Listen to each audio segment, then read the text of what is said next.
May isang umimik, may panibago na namang nakabuking na marami po talagang ahas na mga Duterte supporters. Bakit kaya meron ito mga kababayan? Bakit may mga tiktik? Bakit may mga nagkukunwaring Duterte supporters? Ano ang kanilang goal? Sino ang kanilang amo? Well, we can only speculate. And heads up, hindi namin maibibigay ang mga pangalan sa inyo. No? Huwag kayong magtanga-tangahan dyan ha. Hindi naman syunga ang mga Mawinians, tama? Lalo na ang mga Team Alindog supporters, no? Hindi naman kayo syunga. No, alam niyo naman ang cyber libel, alam niyo naman yung oral defamation, slander, ganan. Alam niyo naman ang pwedeng kasong kaharapin namin kapag direkta naming pinangalanan itong mga ahas. Pero magbibigay kami sa inyo ng mga clues. Hindi naman pati madamot ang inyong prinsipesa sa clues in Giavel? O dahil hindi ako madamot, ba't hindi pa kayo nakasubscribe dyan? Hoy, yung mga nanonood na iba dyan na hindi pa nakaka-subscribe. But shoutout po sa mga bagong subscribers, lalo-lalo na po sa mga matatagal ng Mawinians. And pakipindot din po yung bell icon kasi pag irregular pa yung ating oras ng live streaming, kung kailan lang ako free, kung kailan lang ako, walang ginagawa mga kababayan, saka lang ako nagle-live, natatamba ko ng topics, actually, mga ate kuya. Ang aking New Year's resolution, kailan pa? 2025 pa ba yun? 2024 pa nga yata, na mag-live ng 2 beses hanggang 3 beses ang araw, hindi ko pa rin nagagawa. Up to now, anong klase ito? Ay, talagang marupok ka, mahina pa, bebe. Ang inyong prinsipesa. But anyway, nakakatuwa lang at happy lang ang inyong prinsipesa dahil ako ang isa sa mga nauna na nagbabanggit na may mga ahas at may mga peke. Maraming umayaw sa akin nung sinabi kong mga fake DDS yung mga yan. I think 2024 pa ako nagsasalita ng about fake DDS, and then nagawa na nga ng name yan na double agents, no? Ni na Maricar at saka ni Van Ibiernas. So ang daming pumalag. Kasi nung ako'y umimik mga ate at kuya, 2 lalaki lang ang una ko nakilala na fake DDS. Okay? Sila ay miyembro. I think may katungkulan sila sa mga malalaking grupo. No, para nagsama-sama yung ibang mga Duterte groups eh. May isang malaking grupo ng mga Duterte supporters, kilala sila all over the world, na pinamumugaran sila ng mga NPA. Hindi lang double agents, pinamumugaran sila ng mga NPA. May mga makakaliwa silang miyembro. And then, ayun na nga, meron ding mga double agents. So, yung paano ba matutukoy ang fake DDS? Well, binanggit nga ni Jun Abines, mga kababayan. At kung matagal na kayo nakafollow sa akin, alam nyo na na-meet ko si Jun Abines sa Davao City. Alam nyo rin, at para sa hindi nakakaalam, na of all the vloggers or DDS vloggers or mga pro-Duterte vloggers na nakausap ko in Davao City, si Jun Abines lang ang nag-agree sa akin na ang solusyon sa problema natin ay people power. Bukang bibig ko yan, gas-gas, araw-araw, every time na nag-vlog ako, no? Kung hindi ko man mabanggit sa bawat araw, nababanggit ko yan once a week. Ang solusyon sa problema natin ay people power. Kaya ako target. Kaya gusto akong ipagurgur or ipakulong. Okay? Kasi misteryo sa mga kalaban natin kung paano kaming dumami in EDSA noong 2024. Kasi pabalik-balik nga kami dyan sa EDSA Shrine at alam namin yan ang tamang lugar ng laban natin. Dahil nandyan ang people powers 1 and 2 ginanap. Hindi sa Luneta, hindi sa Liwasan, hindi sa Raha Sulaiman, hindi sa harapan ng Kamara or ng House of Buwaya, hindi sa Camp Aguinaldo, kundi sa EDSA Shrine. Dahil nga nagkakanda-booking-booking yung iba, medyo lumalapit ng konti sa EDSA Shrine. I think yung pinipili nila ay yung EDSA People Power Monument, yung doon sa may entrance ng White Plains Subdivision. Tama mga kababayan, hindi kasi ako familiar sa lugar na yan kasi I was born and raised in New York. Saan ba ako ngayon? Parang hindi na to New York. Okay, but kidding aside, ayun nga, ang dami talagang ahas mga kababayan. Ang daming peke. Kaya bawat kilos, bawat galaw ng mga Duterte, namomonitor ng kalaban. Okay? Pinlano ito ng kalaban eh. Alam nyo naman yan, nawala sila sa posisyon. Nawala sila sa palasyo, 1980s pa, hindi ba? Namayagpag ang angkan ng mga yan, 1970s and 80s. And pinlano nila ang kanilang pagbabalik, planado rin yung pambubudol nila sa mga Duterte and pinlano rin ng mga kalaban ng mga Duterte kung paano maghihiganti. At nagamit yang angkan ng mga magnanakaw na yan sa paghihiganti. Unang-unang ginawa nila, binudol nila si VP Sara. So ang angkan ng mga yan, mga mambubudol. At sila ang merong mga double agents. Sila yung may mga spy. Idagdag pa natin yung mga dilaw na naging pink. Idagdag pa natin dyan yung mga oligarchs na kayang mag-finance ng mga tik-tik sa mga Duterte groups at pati sa Duterte family. Okay? Even sa Duterte administration noon, may mga tik-tik na. So, kinuha na ang loob nila kasi sa ganyang paraan noon natanggal ang pamilya ng mga magnanakaw noong 1980s, no, 1986. Yung mga nurses nila na nasa loob ng palasyo, yung mga manggagawa, mga maids, mga whoever they are, caterers, ganyan, mga PSG, ay mga double agents din. Kinuha, mga makakaliwa nga raw yung mga yun eh. Kinuha lang yung loob ng pamilya ng mga yan, pero eventually tinraidor nga raw sila. So from there, natuto sila sa leksyon na yan at ginagamit nila yan ngayon sa kanilang mga kalaban. Ginagamit nila yan ngayon sa mga Duterte. Kasi nga bumalik lang sila sa power, sa tingin ko, nasabik sila sa yaman. Nasabik sila sa power at popularidad. Okay? Na namasa sila ng husto noon at kailangan nilang makabalik and maybe maghihiganti rin. Hindi lang sa mga, maybe sa kanilang mga cronies na itinakas ang mga pera nila or, di ba, hindi ibinigay ang mga nakamkam, kumbaga nanamasa ng mga cronies nila di ba? Ngayon, nananamasa na naman ang mga buhaya sa panahon ni Ngiwi. Right? Yung iba hindi nakaka-deliver o kanya-kanya ng nakawan ngayon. O, sasama ang loob ngayon ng angkan ng mga yan. Alright? Pero kung ikaw ang weakest link at kung ayaw mong magurgur, behave ka lang. Tuloy lang sa pagnanakaw at tumahimik ka. So, idagdag mo pa yung mga politiko pala. Ngayon sino bang umamin yan? I think si Leandro Leviste, if not si, mamaya na pupuntahan yung expose ni Jun Abines. Kasi alam niyang may mga fake DDS eh. Was it Kiko Barzaga or was it kasi yung mga bata nga or was it Leandro Leviste ang nagsabi na may allotted budget ang mga politiko para magkaroon sila ng mga pambayad sa kanilang mga trolls at mga vloggers. Di ba may nagbulgar niyan? Batang kongresista. Recently lang. May allotted budget sa MOOE ng mga buhaya, ng mga kongresista para may ma-hire silang mga trolls at mga vloggers. At yun ang mag-de-defend sa kanila plus magde-defend sa Ngiwi administration. So, yeah, itatanim nila ang mga double agents. Yung tipong taon na ang binilang, hindi mo iisipin na kaaway mo or kalaban mo. Kaya nga kinuha ang loob ng pamilyang yan, di ba tumagal sila, yung pamilya na magnanakaw na yan. Lagpas 2 dekada silang namayagpag, di ba, or tumira sa palasyo ng mga ahas. So yung ginawa ng mga kalaban, tinamnan sila ng mga espiya sa loob. Yan, mga nurses kuno, mga PSG kuno, di ba? Ganun, matagal na nilang kasama doon, baka half a decade, maybe a decade na rin nilang kasama, mga katiwala dyan sa palasyo ng mga ahas, pero eventually, tutsugihin sila. Okay? So itinanim yata ng mga makakaliwa at siguro ng mga elite na nakaaway nila, no? So diyan sila nakakuha ng technique. May mga itinanim sila sa mga Duterte groups, 'di ba, para maging espiya and even sa mga dumidikit sa pamilyang Duterte para matiktikan ang kilos. Kaya nga si Alpot ang pinakamatinding dagok yata dito sa mga espiya ay itong latest na pagkaka-discover kay Alpot as traidora. Okay? Kasi ang usapin ng double agents at mga fake DDS, mga 2023, 2024 pa yan mga kababayan. Okay? Pero itong si Alpot, di ba, 2025 lang na-discover ni na Maharlika na sa dahig pa nila na booking.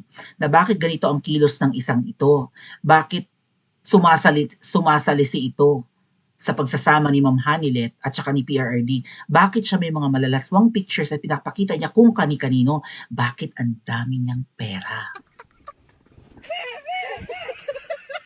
'di ba? So sino-sino kaya ang mga boss nitong mga double agents? Well, sa pagkakaalam ko mga kababayan, isa sa mga boss ng mga double agents ay yung prutas. Yung maasim na prutas na gano'n ang hugis. Sino nga yun mga ate at kuya? Anyway, may mga vloggers naman na siya noon pa. Nung kasi simula pa lang ng kapatid niya, 'di ba? 'Di ba may mga vloggers ang kapatid niya? Meron din siya. Siyempre may pelikula sila eh. Oh, may mga supporters yung pelikula niya, 'di ba? Bina-vlog yung kung gaano karami ang nanonood ng pelikula nila. Oh. So meron din siyang mga hawak na mga vloggers. Marami diyan double agents. Kasi sumasamba talaga diyan. Kasi kung tayo ang tatanungin, kiss ang buong angkan ng mga traidor na yan at mga mambubudol at manggagamit. Buong angkan. Walang matino sa kanila. Pero bakit yung babalo na yan na babae, na matanda pero hindi halata dahil retokada nga, ay pinagkakatiwalaan at sinasamba nitong mga vloggers. 'Di ba? Bintang ng bintang sa amin, kami raw tao ni Martin Romualdez. Hello? Kung tao kami ni Martin Romualdez, dapat nag-aaleluya kami sa kanya. Dapat pinopromote namin siya. Martin Romualdez for senator. Martin Romualdez for vice president. Martin Romualdez for president. Kaya mabubuking nyo ang mga double agents or fake DDS. Nag-iimbento sila ng kwento laban sa Team Alindog at laban sa amin na bumabatikos dyan sa babalong kapatid ng adik at doon sa alpot na nagpapakita ng malalaswang pictures ni PRRD. Nung iilan lang kami ang umiimik na may mga double agents, na may mga spy, may mga espiya, may mga hudas, walang naniniwala. Pero eventually, malalantad rin ang katotohanan and luckily, Jun Abines finally spoke up. Okay, let's read his post mga kababayan. This was shared by Channel 167. Paki-follow rin po, paki-subscribe ng channel ni 167. Ayan, so vindicated na naman ang Team Alindog, sabi niya. Ito ang sabi ni Jun Abines, mga kababayan. Taga Cebu siya, di ba? Lumuwas yan ng Maynila para sumama sa mga rally. Akala nga nila yung September 21, 2025 na rally ay baka yun na yung maging people power. Nabigo kasi sinabotahe or maybe watak-watak. Merong rally sa Luneta, may rally sa Rasolayman. May rally sa Liwasan, may rally sa EDSA, may rally sa People Power Monument, may rally sa Camp Aguinaldo. What the heck? May rally sa harapan ng lower. Bakit winawatak-watak lalo na ang mga Duterte supporters? Kasi nga may mga double agents. May mga fake DDS. Doon tayo, pinagod na kayo. Doon tayo sa Mendiola, doon tayo sa Camp Aguinaldo, doon tayo sa... Inilipat-lipat na kayo hanggang sa napagod kayo. Kung matagal na kayo nakafollow sa akin mga kababayan, alam nyo yan. One time, nagbalak ang mga rallyista, ang mga Pilipino, na doon na sumugod sa harapan ng palasyo ng mga ahas. Not to ransack the palace, pero doon mag-rally sa labas at manawagang umalis ka ng adik ka. Alam nyo, yun yung yun yung pambudol ng isang grupo sa amin. Ito na ang people power ngayon na. Susugod na tayo. Ating, nung patapos na yung program like mga alas 8, alas 9 ng gabi, pinauwi kami. May mga baon kaming damit, may mga backpack kami, may mga basa kaming bimpo, dahil ang sabi, bobombahin kami, ititirgas kami ng may lason, ganon. Kapag sumugod, pag bababarilin kami, pagka lumapit kami sa palasyo ng mga ahas, nagdala kami ng mga bimpo, sugal talaga mga kababayan, may baon kaming tubig, pagkain, pero nung patapos na yung program sa paborito nilang venue, pinauwi kami, mag-antay na lang daw kami ng susunod na rally. Magpapatawag ulit daw sila ng second wave. First wave pa lang daw yun. Teka, di ba sabi niyo, susugod tayo, doon tayo magrarally sa labas. Pinagbawalan talaga kami. Hindi tayo pwedeng sumugod, sabi. Uwi na lang, mag-antay na lang ulit ng abiso. Budulan. So, ang bawat rally, ang bawat Duterte groups, nai-infiltrate ng mga traidor. At sino yung mga traidor? Meron dyan mga kakamping Meron diyan mga loyalista or Marcos supporters. Yan ang mga double agents. Yan ang mga fake DDS. Ang hindi sila totoong DDS or Duterte, so yung iba nga sa kanila ayaw nilang matawag na DDS eh. Nag-imbento nga ng ibang pangalan, di ba? May kulto nga sila ngayon yung iba eh. Ayaw nila na matawag na DDS. Dinideny nila yan, tinatanggi nila. Gumawa sila ng ibang pangalan. Hindi raw sila DDS. Oh, ano nga yung ginamit, ano nga yung bago nilang pangalan, mga kababayan? Yan ay mga loyalista, mga Marcos supporters ang iba dyan. And then marami silang nabudol. Kasi ang press release nila, ang grupo nila matatalinong DDS. Ang mga DDS daw bobo. Ang grupo daw nila ang nagpapatalino sa mga DDS. Bobo daw tayo, mga kababayan. Tayong matagal ng supporters ni PRRD. Kasi ang tawag talaga sa atin, kung nakasupport tayo kay Tatay Digong, DDS. Diyan tayo kilala, DDS. Pero ang tawag nila sa atin, mga bobo raw tayo at sila ang magpapatalino. Mga loyalista ang iba dyan. Marcos supporters. Okay? Supporters ng pamilya ng mga Magna. Ng mga demonyo. Okay? Ng mga adik.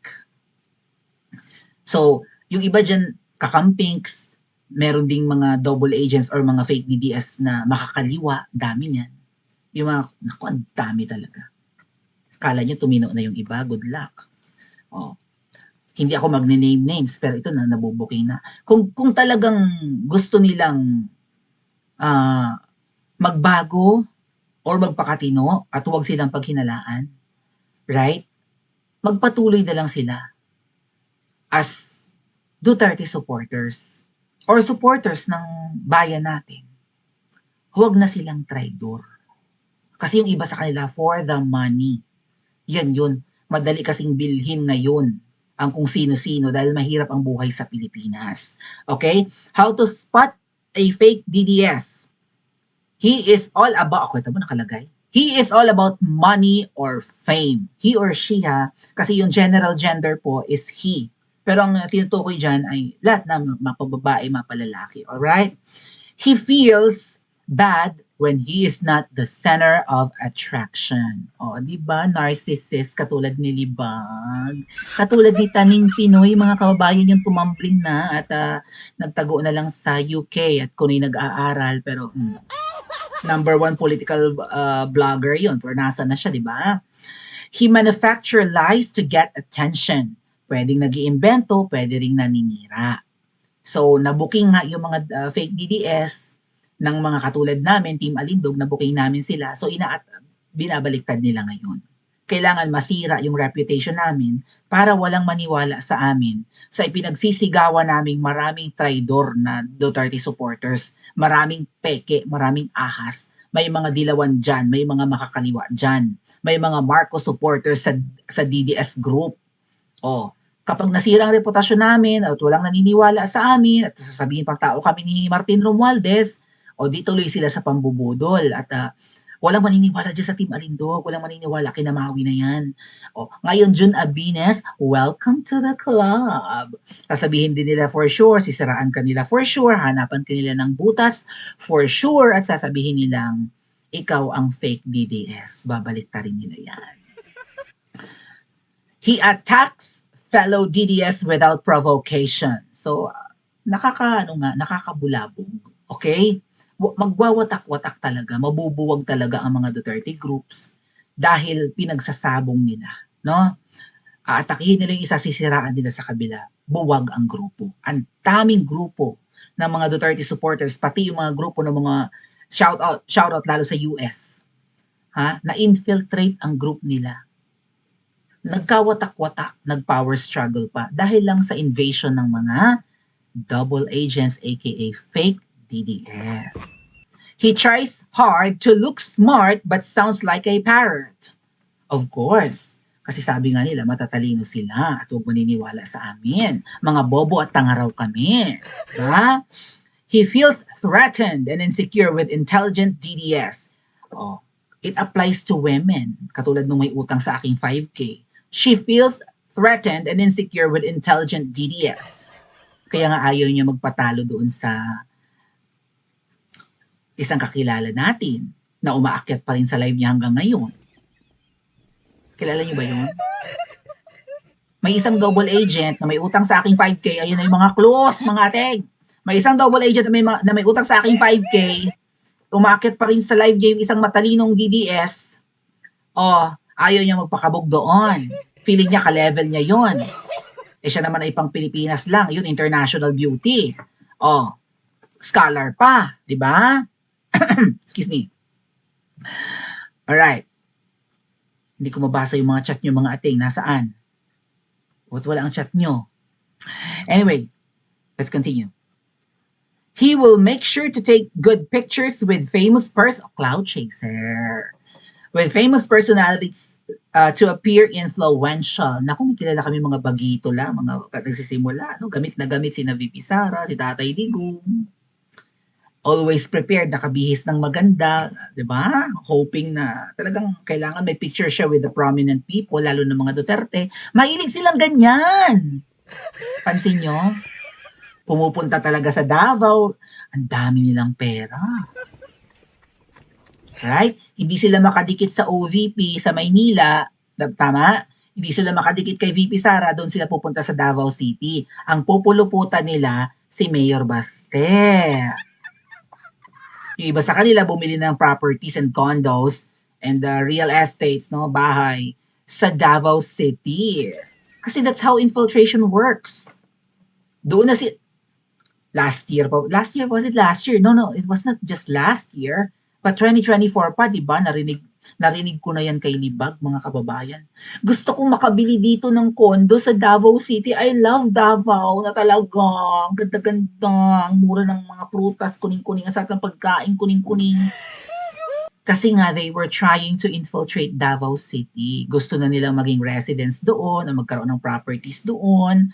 Nagpaparinig na nga sa mga followers niya, baka Bekenemen, tulungan niya ako sa pambayad ko ng kondo. Pag nagla-live. Di ba? Kasi ang mga kababayan, given yan, karamihan sa mga Pinklawan, even na sa mga Marcos supporters, no, ay mga scammers. Ngayon, wala silang mahita sa kanilang mga kapwa Pinklawan, ay kasi mas marami ang mga DDS, nagpretend silang DDS. Mas marami tayong nabubudol kasi mga tanga at bobo ang DDS. Lalo mga OFWs na maka-Duterte, budol na budol nila. Tuwang-tuwa sila na namasa sila ng bonggang-bongga. Mas marami tayong makikita, mas marami ang DDS Diyan tayo suporta sa mga kapwa nating kakamping or Marcos supporters, kakaunti lang naman ang mga yan. Right? Kasi ang sumusuporta kay Ngiwi, yan ang totoong syunga. Hindi pa ba obvious na inutil yan?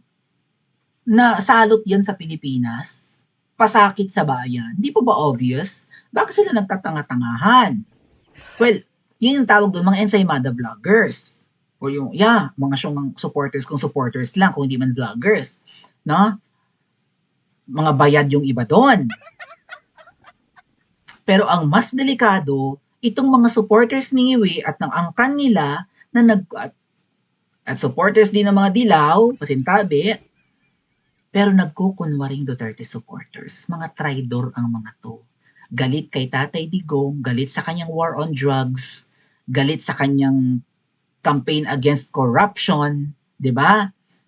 May mga maghihiganti, malamang may mga namatayan diyan noong Oplan Tokhang at saka war on drugs ni PRRD. So yung iba diyan vengeful, mga maghihiganti talaga. And now, sa kanilang paghihiganti at pagiging tiktik, nananamasa sila ng bonggang-bongga. Kung mali-maleta baga naman, no? Bulto-bulto ang perang kinakamkam dahil wala namang projects ang gobyernong Ngiwi. Di pati yung mga vloggers na yan, na mga tiktik, lalo na yung mga lantad na nakasuporta sa adik na yan, ay nananamasa rin ng bonggang-bongga.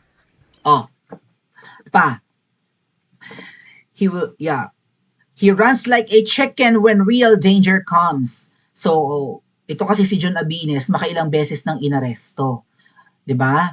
Ginigipit talaga ni Torre, isa si Torre diyan sa umatake kay John Abines. Yung dinanas ni John Abines ay hindi nararanasan ng iba Dahil nga sobrang playing safe lang. So kung sa kanila na nangyari yung nangyari kay Jun Abines, malamang tumambling na 'tong mga 'to. Meron akong mga nakilala mga kababayan na Team Alpotera, yung isa dun yung hugis triangle ang mukha. Di ba kinasuhan ni Torre yun? Bakit parang okay na siya ngayon? Baka meron ng areglong naganap. Or maybe sinabihan yung kabilang parlor na, no, espiya natin yan. Huwag nating ipakulong, espiya yan. Right? Oh, pinangalanan pa ni Jun Abines, E.B. Hugalbot. Ito yung matanda, right? Actually, nagtanong pa ako, ikaharap ko naman to sa Davao City. Kasama ko to sa Davao. E.B. Hugalbot is insinuating that my arrest last week, yun ba yung sa yung parang motorcade nila ni former Congressman Mike Defensor? Di ba binulabog yung motorcade? Alam niyo, palagay ko talaga mga kuya, yung motorcade ng Cebu, nung nandun din yata si Ma'am Shi, parang may ASEAN kineme doon sa Cebu, di ba? Pumunta si Mike. Feeling ko, magkakaravan yun hanggang Maynila para mas malaki yung crowd. Binulabog, right? Parang pinag-aaresto nga sila. Hinarang, so walang nangyari. And I think doon din na-aresto si Jun Abines, yun sa event na yun, with Mike Defensor. Yung aresto daw last week ni Jun Abines, na-aresto na naman kasi, pero nakapagpiyansa naman, was scripted. So, etchos lang. And was an arrangement with Governor Pam. Parang kasunduan daw with Governor Pam Baricuatro, yung pumalit kay Wakwak. Tama? Yung ang anak ay laging nakabalandra ang pagmumukha all over the Philippines. Yung feeling vlogger, feeling maganda, yung feeling kaya niyang talbugan si Lisa ng Thailand as tourism ambassador. Kung ang Thailand merong Lisa ng Blackpink, di ba? Meron naman ang Pilipinas noong anak ni Wakwak. Mga epal yung mga yun So, ang tumalo kay Wakwak, yung si Governor Pam. I challenge him to say it to me in person so I can... Naputol yata. Okay, zoom natin. I challenge him to say it to me in person so I can punch him in the face. Susuntokin daw niya si E.B. Hugalbot. E.B. Hugalbot has bullied Governor Pam. Pinagbibintangan niya kasi nilang butterfly si Pam Baricuatro. Okay. I don't know. Kung nakakasalamuha or nakasama ni Pam Baricuatro si Botod sa Cebu, kailangan niya pakisamahan yun. Gobernadora siya ng Cebu at dumating doon si Botod, may program, alangan pakitaan yun ng masama. I think mas matino si Governor Pam ng Cebu kaysa doon sa Wakwak. Tama? Yung Wakwak, adelantada, maldita, masama ugali. Right? Yung pinaltan. So, binubuli raw ni E.B. Hugalbot si Governor Pam and si Kathy Ems. Who's Kathy M? In public with no consequences. He talks tough against women. Now I am challenging him that we meet in person and settle things like a man. Hinahamon niya magtagpo silang dalawa, mga kababayan. Hinimay ito ni Mahal na Reyna, maybe punta natin mamaya at basahin, no?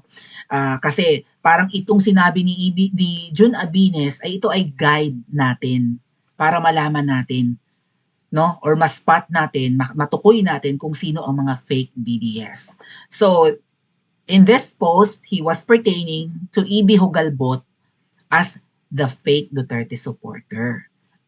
Naalala nyo, nagbabanggit ako niyan na talagang naglalabo-labo na mga DDS, pati sa Cebu. Yan yun. Nagkakagulo na sila. Kasi meron dyan na nagkapera, ng tangay ng pera, balita ko may nabilan pa ng laptop, or na-sponsoran ng laptop, or ino-sponsoran ng mga Duterte groups abroad, ganon, ng mga OFW, mga organization ng mga OFWs, meron dyan ng mga sinusuportahan talaga, and then yung parang may mga nagbubulsa ng pera. So, hindi lang po Maynila ang infiltrated, mga kababayan. Even yung organization ng mga DDS ng Cebu, yung mga DDS group ng Cebu, infiltrated. That's why Jun Abines finally spoke up. So, kaninong side kayo, mga kababayan? Nag-reply na ba dito si E.B. Hugalbot? Oh, bakit niya sinasabing staged? Bakit niya sinasabing peke yung paghuli kay Jun Abines? Bakit niya sinisiraan si Jun Abines? Again, mga kababayan, si Ibi Hugalbot, si bidabidang Jollibee libag na model ng marijuana na nagla-live na basa ang kilikili at hindi naliligo na may utang na 5K sa akin. Si Jun Abines at kung sino-sino pang vlogger, pati si Chupanga GPT, nakaharap ko yan sa Davao City. Because of Kadayawan Festival, we were invited. Tapos lahat sila dumating sa bahay ni Baste, iniwanan nila ako sa hotel. Hindi masama ang loob ko mga kababayan kasi pabor naman sa akin na hindi ako nakapunta sa bahay ni Baste, nakabawi ako ng tulog. Nakapagpahinga ako. May asma ang inyong prinsipesa, pabor sa akin na makapagpahinga. Okay? So, pero ayun nga nakakalungkot mga kababayan, nagising na ako ng mga 9 o'clock, nakapag-live pa ako noon eh. 9 o'clock PM, 8 o'clock yata sila pumunta ng bahay ni Baste.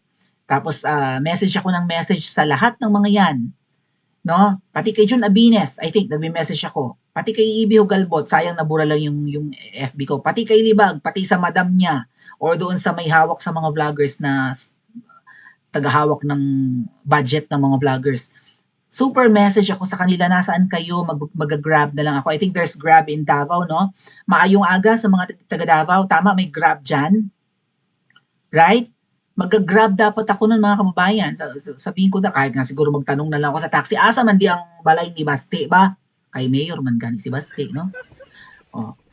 So, madali lang ako makakapunta. Pero syempre nagtatanong ako sa mga kasama ko gabi na yun. Sabi ko, saan kayo? Kasi susunod na lang ako at kagigising ko lang, coffee lang ako konti, tapos proceed na ako dyan. Kasi nga, ilang days kami doon, 4 days, hindi ba? So, may gala ng gala, lagi naman nila akong niyayaya. Nandito kami sa kainang ganito, sumunod ka na din eh, ganon-ganon. O, nagla-live pa ako, mamaya, susunod na ako. Kulit-kulit sila, di ba? O, dito kami sa may San Pedro Square, kuning-kuning. Sunod ako. Pero nung nasa bahay na sila ni Baste, hindi nila ako pinasunod. What the heck are those people? And si Jun Abines, yung mga gathering ng mga vloggers, mga kababayan, that was in 2024, hindi ba? August yon. Ang aming rally ay November ng 2024. Sa EDSA yung dumami kami for VP Sara at saka kay Attorney Sulaika Lopez. August kami nagkasama-sama sa Davao City. Niyayaya ko yung mga vloggers na yan. Sabihin nyo, sumama sa amin every Friday sa EDSA hanggang sa dumami tayo. Ang solusyon natin, people power na. Hindi bibitiw ang adik na to, hindi magbabago. Mangangamkam, binenta na ginto, kinuha pa yung pera ng PhilHealth, 'di ba? Walang projects. Nanakawan lang tayo ng nanakawan. Tapos yung mga kritiko, yan na, no, pinakukulong, pinaaresto, may mga nagugurgor. Sabi ko, para matigil na ang pang-aabuso ng adik, mag-people power na lang. Only Jun Abines, at alam niya ng marami sa inyo, si Jun Abines lang ang nag-agree sa akin. Sabi ko, i-invite mo yung mga followers mo. Yung mga nakakabasa ng posts mo, no, nakakapanood sa'yo, i-invite mo na sumama sa amin in EDSA. Para isang bagsakan. Kaya kami nabuo sa EDSA, rally lang ng rally noon mga kababayan, 2023, early 2024, rally lang ng rally. Walang nangyayari. Pagkatapos ng rally, pagdating alas 8, alas 9 ng gabi, nag-uuwian. Right? Anong rally ng rally? Bakit hindi na lang isang bagsakan, rally, walang uwian? That's it. Doon tayo sa EDSA. Only Jun Abines of all the vloggers na kaharap ko at mga kilalang tao, siya lang ang nag-agree sa akin na people power ang solusyon. Sinalibag, ay laos na yan, baluarte ng dilaw, no? Hindi ko i-compromise ang buhay ng mga subscribers ko at ng mga Dutertista para nagtaka ako talaga doon mga kababayan. Sabi ko, bakit itong mga to anti-people power sila? Sabi ko, nakapagtanggal na tayo ng mga abusado, dalawa, di ba? Yung tatay nung adik, si Erap, tanggal. Kung gusto nating mawala ito, let's do it again. Let's repeat the history. Kontrang-kontra sila. It was just Jun Abines who agreed with me. Meaning to say, ang mga kaharap namin ni Jun Abines in Davao City, puro double agents. Or maybe bobo. I mean, mga kababayan, hindi ka naman magiging vlogger kung bobo ka eh. Right? So bakit ayaw nila ng people power? Isa yan sa sign. Another sign, sambang-samba sila kay Mangga. Yan. Tama ba? Pa-comment nga po sa comment section at panoorin ang susunod na video.